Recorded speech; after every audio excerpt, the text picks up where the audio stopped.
Mas Duri Amrawi. Saya panggil Mas Duri ya. Iya, Mas Duri, kalau kita lihat dari hasil survei terakhir ini Quick count ya. quick count, betul, hitung cepat dari Poltreking, ada kemiripan, saya boleh bilang kemiripan dengan hasil survei terakhir sebelum pemilu berlangsung atau sebelum hari pencoblosan. Anda melihat bahwa kurang lebih ini kan marginnya sekitar berapa? 3%. Kalau survei kita 2,9, tapi ini quick count ya. Kalau quick count 1% ya. 1%. Ya. Oke, apa yang bisa Anda jelaskan dari hasil hitung cepat sampai ini pukul 23.30? Iya. Jadi kalau untuk hasilnya, terutama konteks satu putaran ya, sebenarnya tidak terlalu mengejutkan ya. Karena di prediksi Poltreking, jadi sejak awal sudah memprediksi bahwa peluang satu putaran itu sangat besar. 57,8 kalau tidak salah terakhir ya. 57,8 itu exit poll kita. Oh, exit poll, oke. Kalau prediksi survei Poltreking menggunakan predictive model paling tinggi perkiraan 54,6% gitu. Jadi untuk konteks satu putarannya kita sebenarnya sudah sejak awal memprediksi Pilpres 2024 ini kemungkinan besar akan berlangsung satu putaran gitu. Hanya di beberapa, saya kira tidak hanya di survei Poltreking tapi juga di beberapa lembaga survei lain bahwa angka mendekati 60 ini ya sesuatu yang mungkin sebelumnya ya relatif ya tidak diperkirakan mungkin atau agak surprise sedikit lah. Ini juga mengutip kalimat dari Cawapres nomor urut 2 ya. Gibran Rakabuming Raka mengaku bahwa saya kaget juga angkanya setinggi ini. Tapi yang ingin saya tanyakan adalah bagaimana kemudian Poltreking membaca data di sebaran Pulau Jawa misalnya begitu. Ya, di Pulau Jawa misalnya kita kalau tadi ya sekilas data kita dibaca jadi per wilayah. Kalau kita lihat misalnya jadi hampir di semua wilayah pasangan Prabowo Gibran itu unggul. Jadi kita tidak cross stepnya, kita tidak ke provinsi karena ada konsekuensi sebaran sampel ya yang semakin mengecil. Kita di Sumatera misalnya, jadi ada 58,5% ya di data kita terakhir untuk Prabowo Gibran.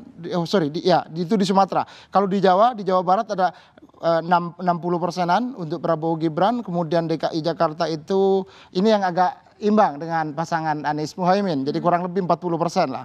Kemudian di Banten 56% kurang lebih. Kemudian Jateng 53%-an. Dan di Jatim ini yang cukup signifikan ya 66% gitu. Ini semuanya tidak jauh berbeda dengan hasil exit poll? Ya, dengan hasil exit poll tidak jauh berbeda, termasuk dengan survei Poltreking. Kita terakhir kemarin survei 8.000 responden ya sebelum hari menjelang hari pencoblosan ya, tentu di masa masih di masa kampanye atau ketika survei masih diperbolehkan, waktu itu kita prediksi ya 60%-an gitu. Hasilnya sekarang ya ternyata tidak jauh berbeda dengan hasilnya. Boleh dibagikan kepada kami ceritanya bagaimana teman-teman di lapangan kemudian mengumpulkan data, bagaimana karena ini kan memang pemilu yang begitu spesial begitu kan. Dan saya rasa perhatian kepada hasil hitung cepat dari lembaga survei ini juga lumayan kemudian membuat orang banyak berprediksi, banyak dan juga banyak bereaksi begitu. Banyak spekulasi juga ya tentang hasilnya. Jadi saya kira ini bukan sesuatu yang baru ya dalam konteks pemilu kita.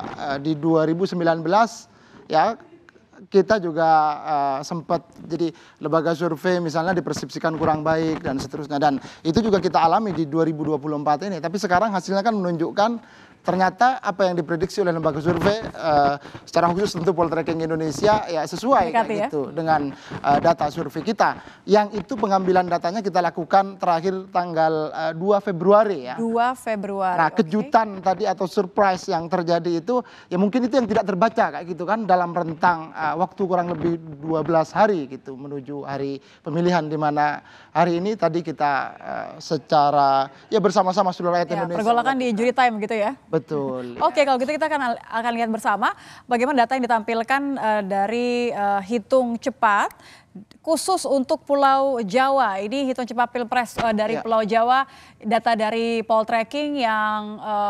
24,37% untuk pasangan nomor urut 1, 59,25% untuk pasangan nomor urut 2, dan Capres-Cawapres nomor urut 3 ini 16,37%.